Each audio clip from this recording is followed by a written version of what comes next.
Yeah, well, yes, I think pretty much. Okay, well, anyway, today is December 8th, 2016, and we're going to do a little visit and discussion of memories with Dan Elgin. And really, Dan, I think my first memory of you is when I was coaching at St. Joseph Farley, and you came to some practices to help us scrimmage against some of the guys. Do you remember that? God, I don't, Bob. You will. I probably will as you go along here. But I remember that was my first memory of meeting you and that sort of thing. You were a student at Loris, right, at that time? Yeah. What year did you get out of Loris? I graduated in '65. Okay, yeah. 65. And when you, upon graduation, you had some career choices. What did you decide to do? Well, actually, I went into teaching because the reason I come up with was I had spent so much money, at that time anyway, for college education at Loris, that I wanted to put what I had learned to be able to help others. And teaching seemed to be the profession that I went. And that's really the only reason I ever went into teaching. And the only reason I ever went to college. I had no idea I was going to go to college until the principal from Farley St. Joe's said I had to take Latin too with senior girls. Bob Wolf and I. Remember Bob Wolf? Yes. Yeah. Oh yeah. And I says, well, I don't want to take Latin 2. I didn't Michael Houghton 1. She says, well, you got the ability to go to college, and you got to have 2 years of a foreign language to get into college. So you're taking it, or you're not going to be graduating from Farley St. Joe's. so that's how I got into college. And then, I majored in economics and didn't really know what to do with it other than get into some type of teaching. And I applied 2 places, and Father Hemisath was the one that called me.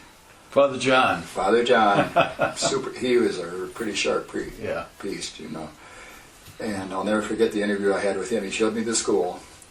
And when we got right down to the end, he says, I got one more question to ask you. He says, did you graduate from Loris with a 4.0? And I says, no. He never asked me what I graduated with. But I said, why were you concerned? He says, because I found out that teachers that have a 4.0 have a hard time bringing the material down to the average student. And he said the right answer. Yeah, so he says, you're hired. Actually, I took Jim McCarthy's place. You remember Jim? Well, I still have a contact with Jim. Do you? Oh, yeah. Because he left that spring, and then they needed a basketball coach, and Father Hemisath called me. Because he went to West Dubuque. No, wait a minute. No. Went to Austin DeSales. Right, he left the area. And then he came back to West Dubuque. Yeah. So, and so that was the only time I had to apply for a job. It was St. Joe's in Dubuque and then over at Keeler. And after that, the jobs that I had, which was only 2 after that, I had got a call. Drexler is the one that called me. Okay. And said, I've heard some things about you. There's an opening if you like Western Dubuque. And then Meade called me for Beckman. So well, I don't even know how to do a sheet, with all your stuff on it, and data and all that stuff, So, okay, you came into West Dubuque as what? I came in as a social studies teacher, and I taught behavioral studies, and then I taught world history, which I'm qualified in all social studies, but I've never had a world history course in my life. So thank God for Mike Coffey, because he gave me his lesson plans and everything, and I stayed 15 minutes ahead of the students. And then Jim O'Meara, I think he was assistant principal that time. Yeah, he was. And he called me in and says, Dan, I heard that you taught psychology up at Leo, because I put it in up at Leo. And West Dubuque didn't have it yet. And so he says, would you like to teach psychology? Oh, yeah. I said, anything to get out of world history. So then after that, that's the 2 courses I taught for the rest of my career at Western Dubuque. So that was, what year was that you came with West Dubuque? Well, see, I was like a counselor up at Leo under Western Dubuque, too. For I remember like that. 3-4 years. But I came down to Western Dubuque, I think it was 78 or 79, somewhere in there. 76. That was right about the time I came to the high school in '78. I think somewhere, yeah, Wait, 78. did you take O'Meara's? No, not really. I'm trying to think. I came in when Buck retired. That was Afterwards then, because I yeah. was there before Buck retired. Yeah, and That's a whole story. there's a whole lot of stories. But also you also coached at Holy Cross, of course. Yeah, I coached basketball, baseball, and I put in cross country up there, Okay. and I put in track. Had no experience. Where'd you run? Yeah, we just run around the baseball diamond. And then I did have one student, a Gal, his first name. He qualified for the long jump. I mean, he could really jump, and I didn't have any skills or any knowledge on how to teach track. We Yeah. just other schools were putting it in, so I helped him with it. And then pretty soon, Jerry Rowling came in. Well, then he took over all the sports. Okay. I didn't have to. So Jerry was there, together with you at some point. Is that- Yeah, just the last year or two. And then the big issue was, was Leo going to keep going? And so when Drexler called, it was a big decision. I loved it at Leo High because we had faculty parties once a month, and we had fresh made glazed donuts by the cook, and Oh, yeah. we played volleyball with the nuns, the younger nuns, and we just had a great time. So it was tough to me. But then in talking to a few of the people from up around Holy Cross, Balltown area, they said, I think they could have had a public school up there if they'd have got together, but they were split. Some of them were convinced they could only have a Catholic school at Holy Cross. And Drexler was willing to go up there, but the other one fought it so much that finally Drexler says, well, we're not going to do it. So now Yeah. they have little or nothing up there now. Yeah, it's amazing. When I visited with Wayne, and he was the one, of course, that was charged with putting this whole thing together back in the late '50s. And he said, I went around to all the areas and basically visited with people at the country schools, because that's pretty much what all there was, and about getting together as a district, and which they did, but then they had to become a viable district. They had to have 300 students. Well, the problem with back then was that the kids all went to parochial schools. Right. So he got 300 kids, but he had to get 500 and some square miles of area Oh, that's how come it got to so put big. that together. Oh, That's why it's the largest political, geographical landmass in Iowa. yeah. Is because of the need for that beginning number. So, and of course we all know within 10 years of the start of the district, all the parochial schools were Going under. folding, and all of a sudden at the doorstep was all the kids, and then of course buying all the portables and all the business and whatever. God, remember when we had as many as 1,100 in Oh. school over at Epworth? And then we had people come off the street, and they were the supervisors of the study halls. Remember those days? Yeah. What a zoo. It's funny, any learning went on at all. And then the one thing I'll never forget is the grading system that we had when we started down there. If you got, what the heck was it? If you got a D or C or something, was it a C at the quarter, you couldn't possibly give the student an F by the end of the semester. I don't remember that. Don't you? No, I wasn't there for that. Okay, because we had students then that they would work to get that C or C minus or D, whatever it was now. And then the second quarter, they didn't have to do a dang thing. Because they knew they and couldn't fail. Finally, his teacher said, "This is stupid," And so then we had to change that. But yeah, that was at one time that was a grading system.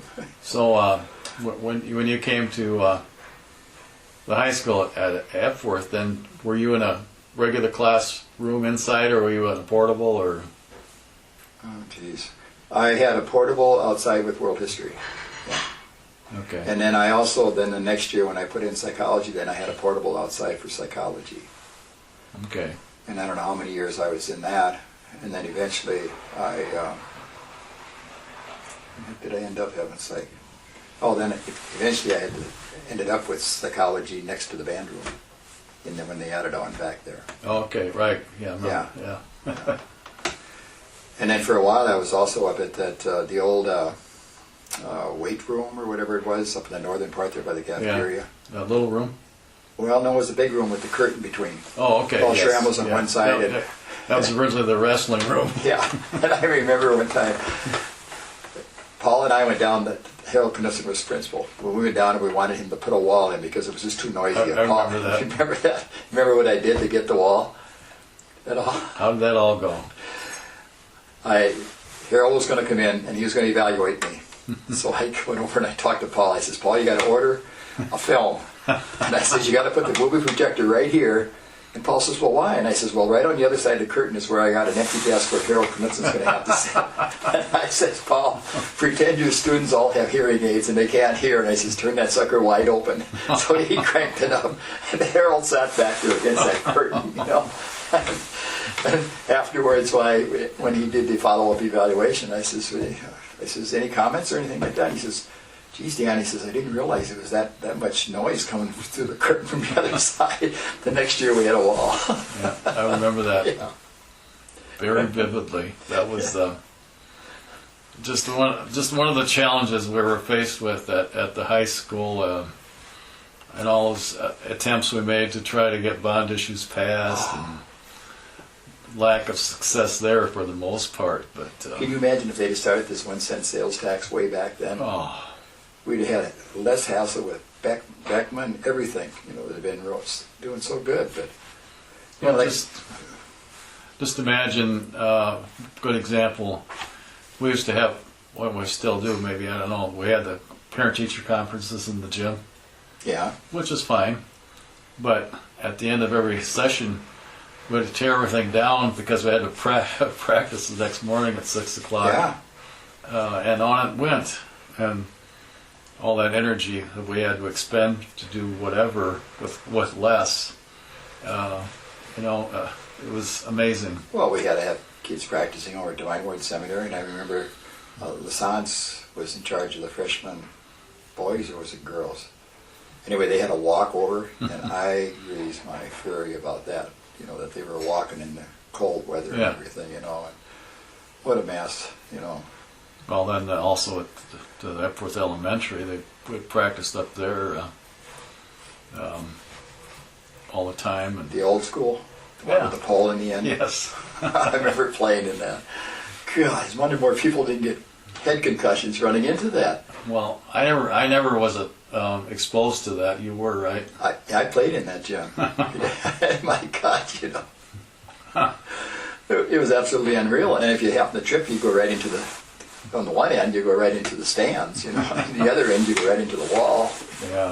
I think we had, let's see, maybe just one. I'm trying to think. See, I came as a sophomore to Farley St. Joe's. Okay. So it must have been a freshman then when I'd have played, because then they had the new school open. When I was how was that? 'Cause I was at Farley St. Joe's. When did the main school at Western Dubuque start? 62, 63, I believe. Okay, because then I would have played in that. Oh, that was okay. Yeah, I don't remember now, but I remember playing in the old gym. Okay. Yeah. And I played for Farley St. Joe's. So did you start at Bankston then and go to? I went to Bankston, and my freshman year we had 5 kids in the freshman class. We had 26 in the whole high school, so we had them all in the same room.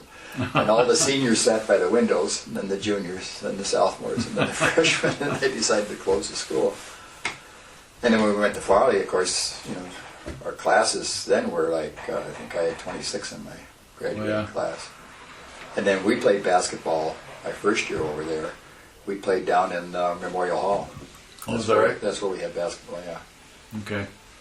Because in my 4 years of high school, I never played other than varsity basketball. I was always in the varsity freshman, sophomore, junior, and senior. My freshman year, we won the Archdiocesan tournament in Dubuque. Okay. We had Ralph Gatto, who scored 2,000 and some points in his high school career. Yeah, pretty much a legendary figure. Oh my gosh, he was awesome. You know. So then after sophomore year, I played with varsity and junior and senior. So we had a great time. We had a fun class. And there was always the road trips, that back then where you didn't have a bus, you had to take cars and all kinds of experiences in the weather and that sort of stuff. And Well, heck, when we first got married, we lived in Balltown, and I taught up at Leo, and I drove the school bus with the students from Balltown up to Holy Cross, and then I drive them home. So when did you connect with Grace? Well, that was in 70. What was it? I'm trying to think. But 68, 69, somewhere in there. Okay, so then you got married in... I don't even remember that. Don't pronounce that. I can't remember the exact date. But she started... 73. She went through nurses training. But you lived in Balltown. Yeah, right after that. For Okay. 2 years. And then my brother got killed that time. So then it was a choice of my older brother or I had to come over and help my sister-in-law with her 3 kids. And my older brother's wife says, no damn way am I moving out to the farm. So then Grace and I moved out to the farm. And my dad had passed away the year before. So then my mom moved to Dubuque in a mobile home. And so then that's why we ended up being farmers. Okay. Otherwise we had a lot bought in Balltown. And we were going to build a new house the next year. Okay. Because we loved it over there. And all the people over there in the main part of town was about our age. We all played softball. We partied together, snowmobiled together, everything, But then, with Jerry's death, that just changed everything. So, Do you remember, I don't know what year this was, we went on a trip yeah. down to Arkansas. Arkansas. What You and was I that? and Alan, wasn't it? Yeah. I don't remember the year either. All I know is that I won a trip or something, one of these deals, we had to listen to this talk and so forth, so we traveled down to Arkansas. It's the only time I've ever been down there, I think. Yeah, well, I guess that was one other time later, but that was quite an experience. Yeah. But how about other memories of at the high school at West Dubuque? Besides the raccoon incident. Well, Dick Smith, you had interviewed him. And Yeah. he was always one to give us social studies people a hard time about using audiovisual. And I said, Dick, you're way old-fashioned. You got to start doing that. He said, well, if I could get a tape, or a film. So I said, Dick, I'll get you one.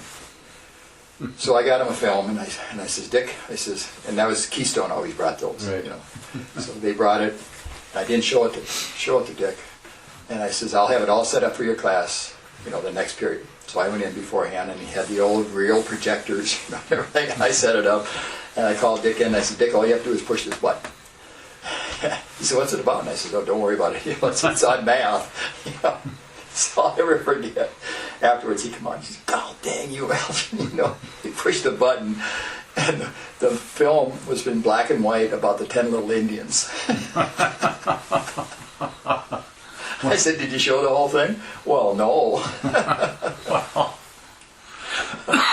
see, lots of stuff, but you remember, I'm sure, Frank Moosel and how structured Frank was as far as everything was organized. And so every so often we would have an assembly, and of course the time schedule would be changed, and that always brought Frank up to a frenzy as far as, trying to fit everything in. And so these guys knew that. Well, they made up this fake schedule for Frank, and it was an assembly. And so they put together periods of, I think, 30 minutes and 40 minutes, and then one of 10 minutes, and another with 10. And so they put it in his mailbox. And so everybody's sitting there, and he comes in and pulls it out. What the hell damn thing is this? He slaps. Oh, yeah. Well, the best Frank Moosel story, though, I heard was when we were trying to improve our ITED scores. And so we were given sample questions for all our different areas, social studies and science and so forth. So Frank gets his.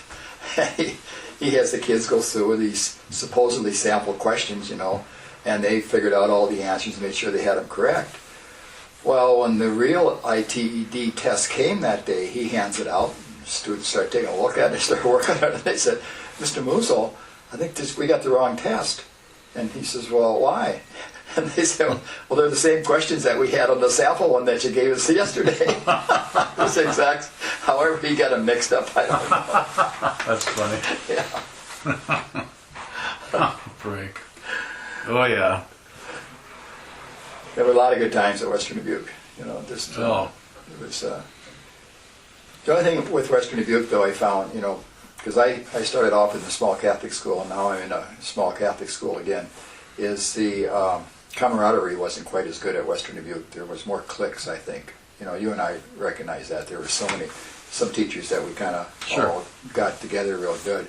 Where up at Leo, we all got together. There was only one other lay teacher, and that was Larry McDonough. You might remember him or not, and the rest of them were nuns, but, it was just a real good camaraderie. At Beckman, I'm very much accepted, over there too.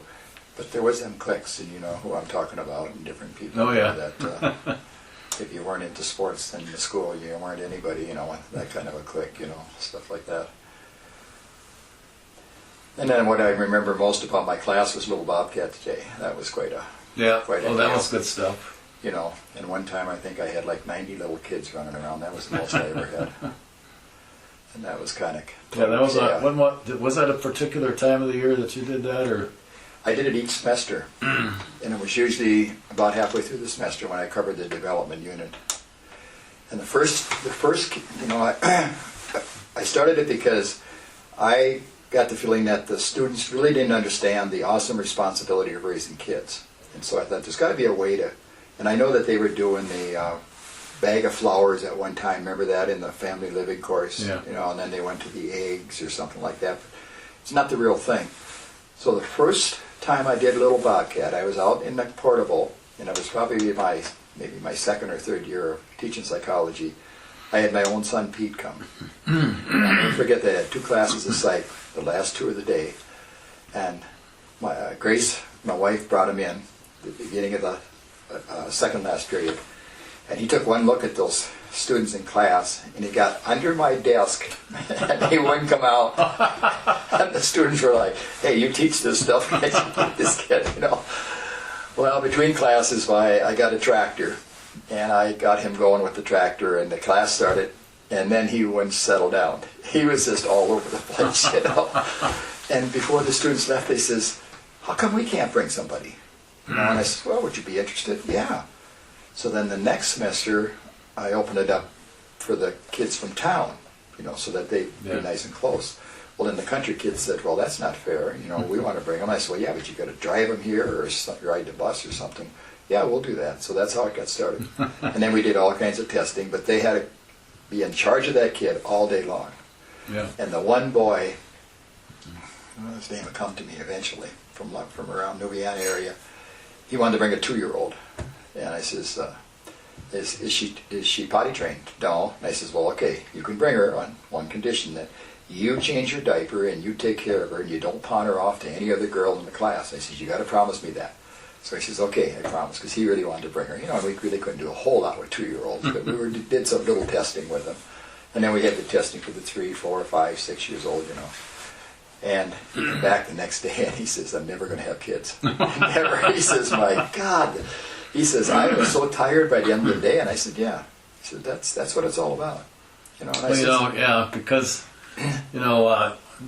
like every summer we'll have our grandkids for a week or whatever. I don't know how we ever did it. Thank God we were younger when we had our kids, because you're exhausted. You are. As grandparents. And then when they had to take them to other classes and try to keep them quiet, they had to figure out, what can we do? Keep them entertained. Yeah. And then I know one time there was one of the teachers from where the 6-year-old was going to school kind of gave the parent a hard time about taking the child out for one day. And the parent looked at the teacher and says, "I think it's more important for my child to have some kind of bonding with an older sibling for one day than it is to be concerned about missing one day of class. Yeah. So the parent really thought it was worthwhile. And most teachers were cooperative, and I'm sure it was a hassle for a lot of them. Oh, yeah. But, I don't know whether, not too many of them ever come up to me and gave me a hard time about it. Nope. It was always a popular thing. Yeah. And I'm stuck, I don't know how long I'll be at Beckman, but I always thought about starting it again, but you're just so much pressed for time, so much stuff to cover nowadays.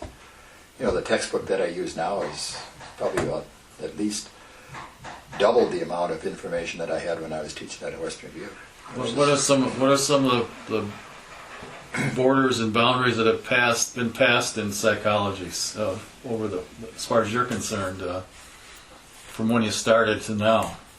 Oh, well, when I started, I had a book, about 10% as thick as what it is now. And, the topics, homosexuality as an example, wasn't even covered, things like that. Right. Tourette's, remember the first case of Tourette's we had Yeah. at Western Dubuque? He was a freshman and came in, we had a meeting, nobody knew what it was. Yep. Sleep app, all the sleep disorders. Didn't have any of that information years ago, because sleep labs were brand new. Hell, it wasn't that, Mercy in Dubuque at the time had no sleep lab. That came Iowa City. We had a girl from Worthington that had narcolepsy, and she shared it with the class. And it took her 7 years for them to properly diagnose her as having narcolepsy. They thought she had cancer and everything else, that she was always falling asleep all the time. She was so tired. Yeah. Well, then finally she went down to the University of Iowa where they had, or the hospital down there, where they had a sleep lab. And within the first 15 minutes, they diagnosed her as narcoleptic. Wow. And she was so tired because narcoleptics, they spend all their night dreaming. They never get down to stage 4. Wow. So they can sleep 24 hours. So once they put her on a strong stimulant, she could now drive to school without falling asleep, and she wasn't falling asleep in class or anything, So Good example. There's just so many topics, that every year, I have to read. I read Scientific America, I read Psychology Today, I read Reader's Digest, and I read the daily newspaper, picking out articles that pertain to class. It's just mind-boggling, but it's good for me. That's why I enjoy it. It helps me keep my mind a little sharp, trying to keep remembering things. I always tell people my goal is to live to be 90, but I want to know who I am when I'm 90, or else what the heck else. Exactly. Living that old, But, well, it's yet the boundaries of things you don't know yet about the mind, it's still such a challenging field to. Well, we just showed beautiful mind. Schizophrenia wasn't heard of back when I started teaching psychology. It was just so many topics, so many labels that have come up that we have to cover nowadays. And the kids this morning, we watched it, and they came in this morning at 6:15 to watch that movie over at Beckman. Is that right? They really got some dedicated kids over there. I really enjoy, the respect and everything that's happening over there. How are they doing on the construction? They got the chapel and stuff pretty well done, the front part. But then I don't know what else. They won't be done until probably next fall, if by then, by everything. They got a lot to do yet. Are they opening up some windows or? No, I don't think so. Is that right? No. Which is kind of nice. The only problem you have is, like today now, I noticed the kids were there at 6:15, and I went up about I guess it was about 8:30, I guess, and got some papers from the office, and I come back and the room was really warm because not a good ventilation system. But there's no distractions, Bob. The only distractions we hear are kids going down the hallway through the doorway, and it's very safe. The door's locked. It's got wires on the glass, so if any intruder would come in, they'd have a tough time getting in. Okay. And so from that point of view, Well, I don't mind it, because otherwise, where the room where I ended up teaching down by the band room, they were cutting grass outside and everything until I went out and complained. I'll never forget up in the old wrestling room. Wow, who the heck was the janitor that come in? Tony? Tony came right in during class and went over to the windows and started putting some things on the window right during class. And I says, Tony, I says, can't you possibly wait till after class? God. Nice. And Tony would You know, he had that kind of limp hip. I get a bad hip. So he'd come limping up the hallway, and so we'd visit, and he'd lean up against the wall or the door, and he says, I try to do as much as I can. He says, I tell them, but they never listen to me. how things should be done. Oh, God. Yes, indeed, that was... Well, then the other experience that I had that none of the other teachers had was in psychology, in human development, the chapter you start from, which today is called preconception, which I didn't have back then when I had the psychology course first put in, and then you end up with death.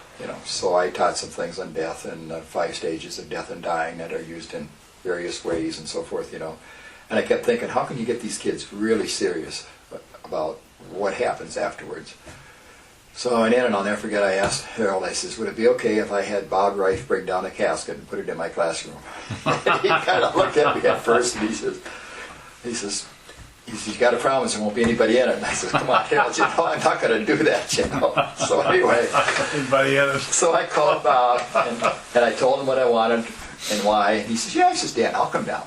So that was when I had in the old wrestling room there. So he backed up to those doors, and brought the casket in. And I didn't tell the kids I was going to do this. So the kids come in that day and they see this casket. I don't remember that. Don't you? No. Oh, and they looked and they said, what's going on? And I says, we're covering the topic death and dying today. And I just thought I'd bring a speaker in, So they come in and they were super quiet, And so Bob gets and he starts talking, and then I says, well, I wonder how many here would like to see the inside of one, the whole inside, because when you go to a wake, you just see half, and they all raise their hands. So we open up the casket, and so forth. And the kids had fantastic, questions. The one question I'll never forget they asked Bob was they said, well, what if a person wants to take all their money with them? What do you do then? And Bob, in all seriousness, he says, that's not a problem. He says, right before I close the casket, he says, I'll write a check out for the amount of money and then I'll keep the cash. And of course, the kids were sitting there, and it never hit them until a little while later. That's awesome.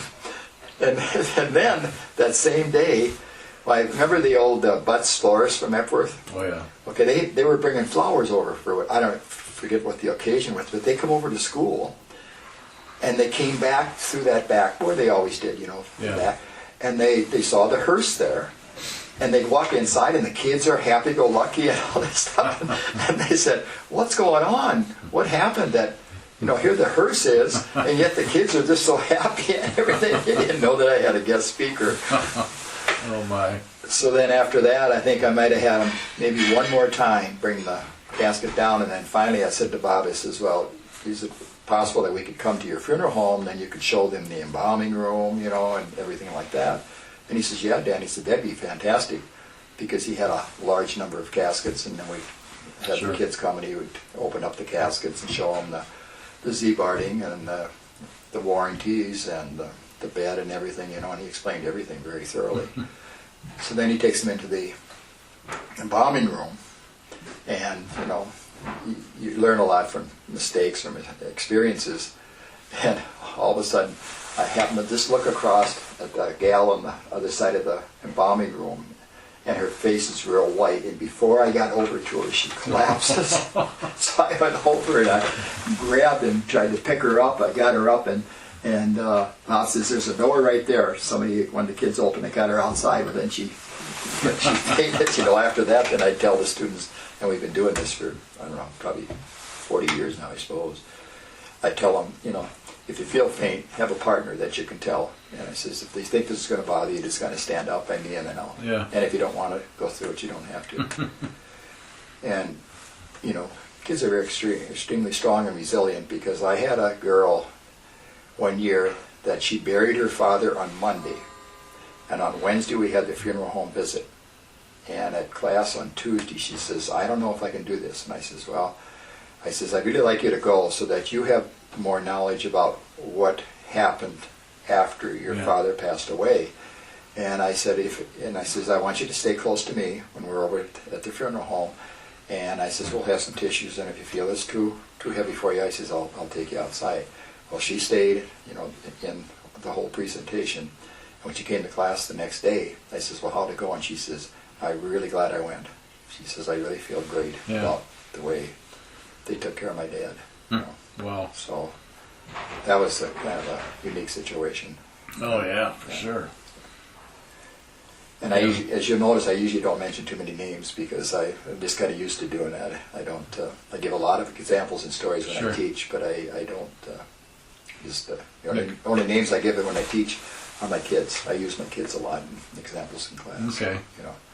But otherwise, I just say I know so and so.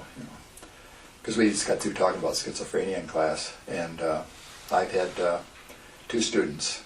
One that was diagnosed when she was a senior, and the other one, he's in research down at the University of Iowa, down in the hospital down there, is a schizophrenic. Okay. And then there's a bipolar one that's doing very well. Another bipolar one that's doing very well. So that's got to be a tough one too. Not as bad as schizophrenia, Bob. That schizophrenia is that. Have you seen Beautiful Mind at all? Yes. Yep. I mean, that is, the voices. How do they?